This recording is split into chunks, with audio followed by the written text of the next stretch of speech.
Samir Abuana. Apoio FIEP, Federação da Indústria de Pernambuco. Desenvolvimento produzido em série para o nosso estado. Chesf, a maior geradora de energia elétrica do Brasil. Boa tarde. Uma semana produtiva, positiva, abençoada, iluminada para você com a graça de Deus e uma ternurinha. O debate de hoje da TV Jornal, no meu entender de jornalista, comunicador, está esvaziado, porque a líder, principalmente líder em Pernambuco, não vai comparecer, que é Dilma Rousseff, né?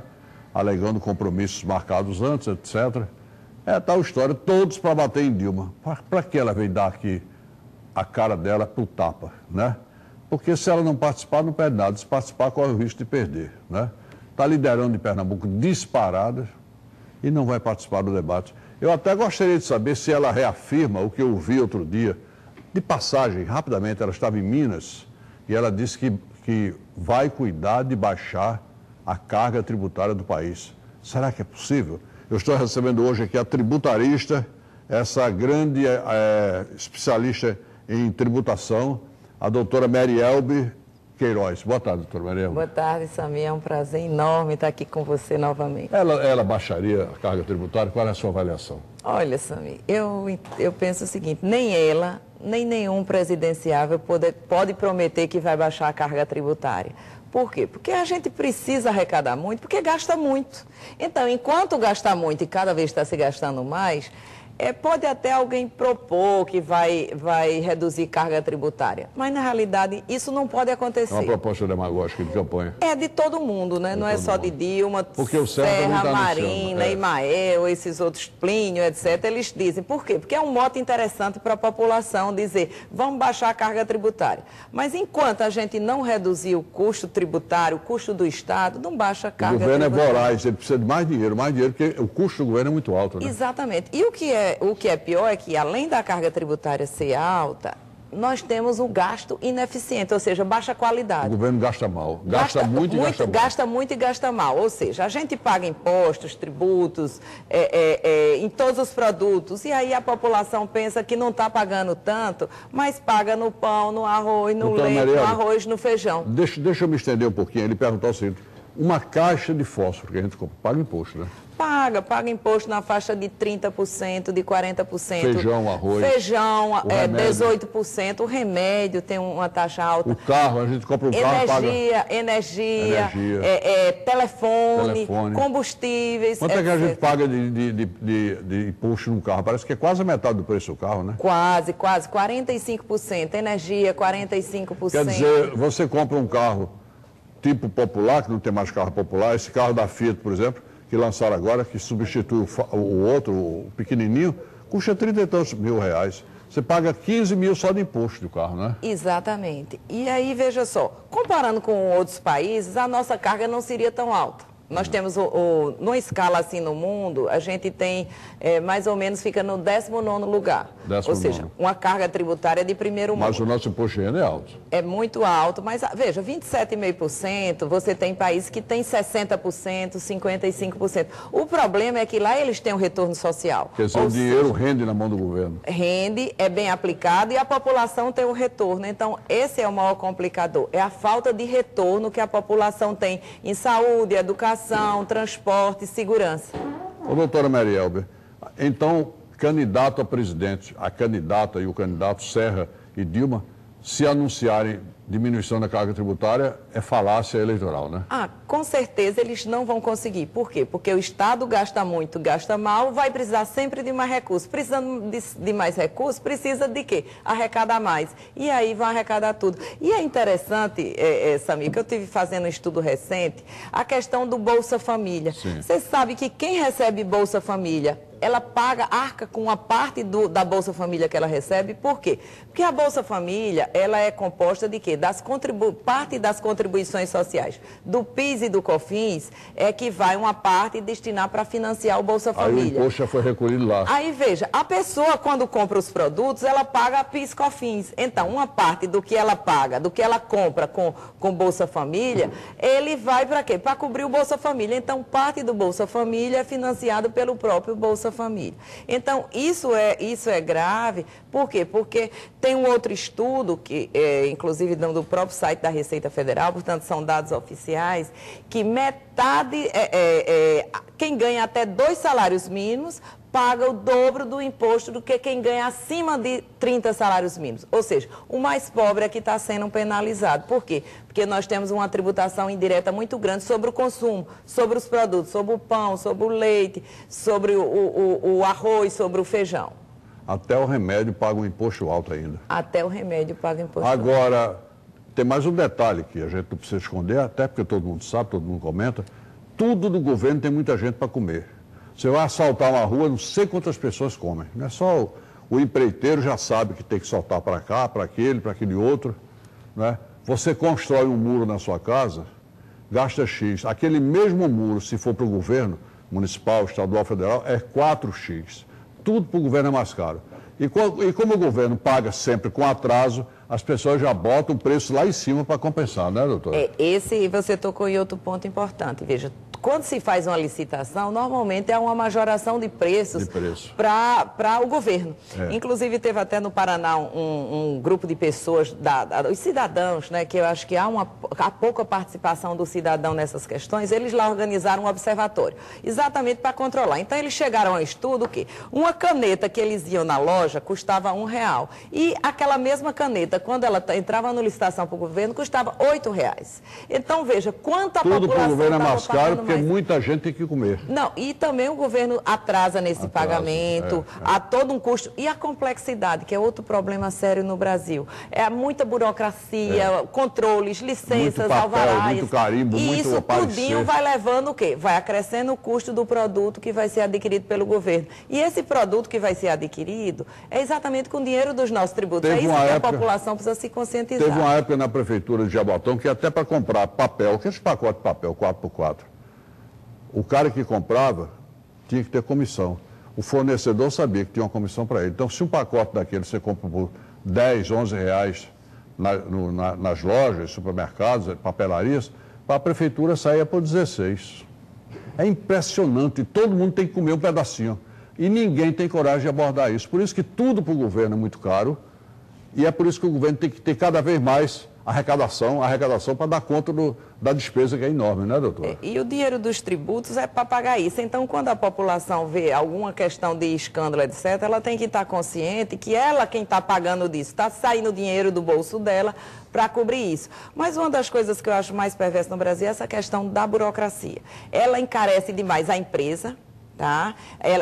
Quando vai ter que apurar, preencher declarações, DAFs, etc. E isso é repassado por preço e a população paga um preço mais caro, o governo paga um preço mais caro, e aí o que é que acontece? Isso vai para o bolso do governo. Há um zum no país, doutora Mariel Queiroz, de que com Dilma pode voltar o ICMS, né? Não. A CPMF. A CPMF, que é o imposto no cheque, o imposto da saúde que acabou, não é? Houve uma proposta há 2 anos atrás, que não vingou no Congresso, mas novamente está se voltando a falar na CSS, Contribuição Social, né, para a saúde. Mas eu pergunto o seguinte, precisamos de mais recursos na saúde? Precisamos. Mas por que não realocar os recursos que já tem? Até porque, quando não tinha CPMF era ruim, tivemos a CPMF, continuou ruim, acabou a CPMF e continuou ruim. Dê licença, se toda a arrecadação da CPMF não estava sendo destinada para a saúde, não. Foi outro problema. Utilizando em outros objetivos. Foi outro problema que aconteceu. A CPMF foi criada para dar fundos para a saúde. Foi uma ideia do doutor Jatene. Isso, há muitos anos atrás, era outro governo, e posteriormente saíram desviando o recurso da CPMF para outras finalidades. Fracionaram a arrecadação, pagando outras coisas. Isso, e aí o que é que aconteceu? Aí a população continuou tendo um serviço de baixa qualidade. Mas aí, Samir, eu acho que a população ela é muito omissa.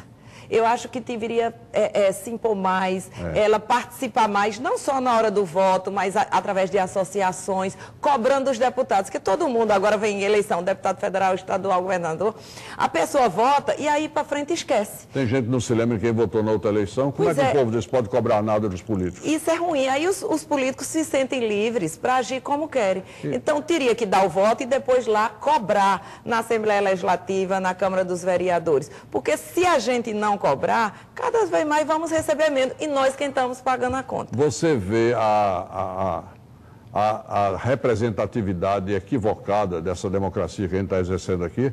Você vê candidatos da classe A que nunca foram numa favela e vão ser votados na favela, porque dá o dinheiro para o cabo eleitoral e o cabo eleitoral dá para o favelado votar nele.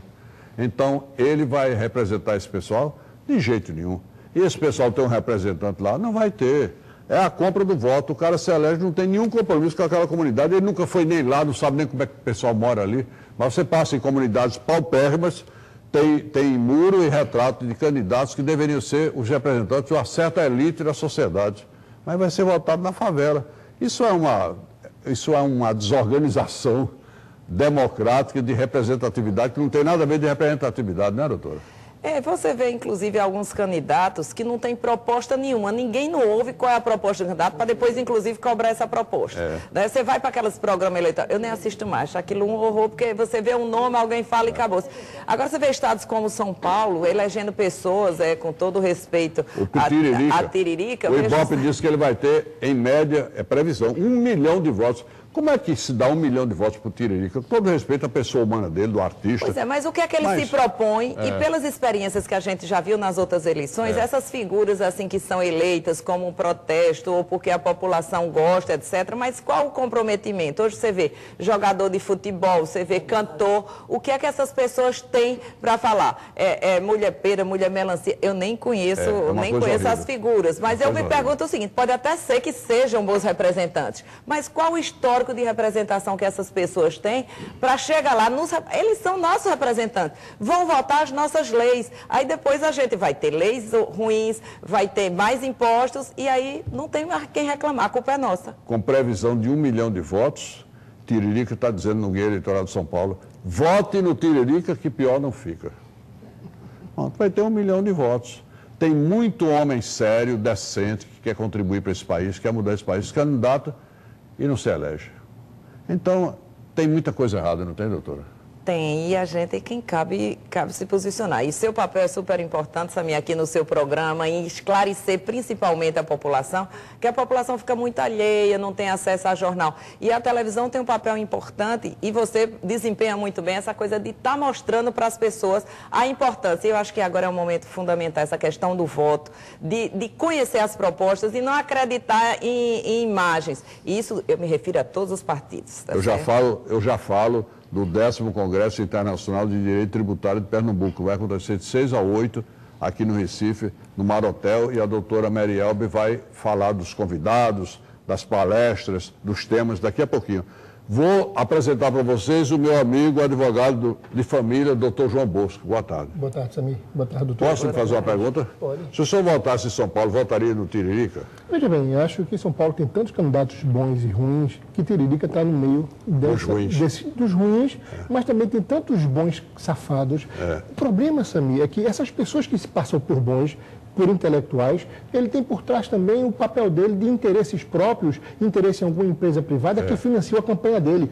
Tantos desses grandes políticos com tanto dinheiro, com a campanha tão milionária, onde é que ele arrumou tanto dinheiro para bancar a campanha dele? Confronte a declaração de imposto de renda dele, não tem nada a ver. Não tem nada a ver. Então, o Tiririca, pelo menos, ele não está mentindo para a população. Ele está dizendo, eu quero chegar lá, eu também tenho direito a um lugarzinho. Não tem direito, mas é o seguinte, pior do que está não vai ficar. Quer dizer, eu não fazendo nada, não vai, quer dizer, ele não está mentindo para a população. Eu não votaria nunca no Tiririca. Mas veja o que ele está propondo é o seguinte, olha, desgraça pior. Enéas teve uma votação tão grande para deputado federal que elegeu 5 deputados. Teve deputado que se elegeu por 600 votos. Só dizer, meu nome é Enéas, né? Você lembra? Existe hoje, Samir, uma camada da população que não acredita mais em nenhum desses políticos que aí estão. Quantos políticos desses que já participaram de eleições e já estão voltando agora e nunca fizeram absolutamente nada? E o pouco que fazem, eles maximizam como se sendo a obra gigantesca do mundo. A doutora aqui foi muito feliz quando ela diz que a nossa carga tributária, nós não vemos o resultado em serviços para a população. Na prática. Nós vemos aqui nas ruas, nós vemos os esgotos a céu aberto, nós vemos escolas sem aula, nós vemos alunos sem escola, nós vemos tudo que não presta e as mesmas promessas do passado permanecem, as mesmas promessas do presente e espero que não seja do futuro. Mas essa é uma realidade podre, onde enquanto a nossa população for analfabeta, enquanto existir um bando de... Não é só analfabeto, doutor, é desligado, desinteressado. Mas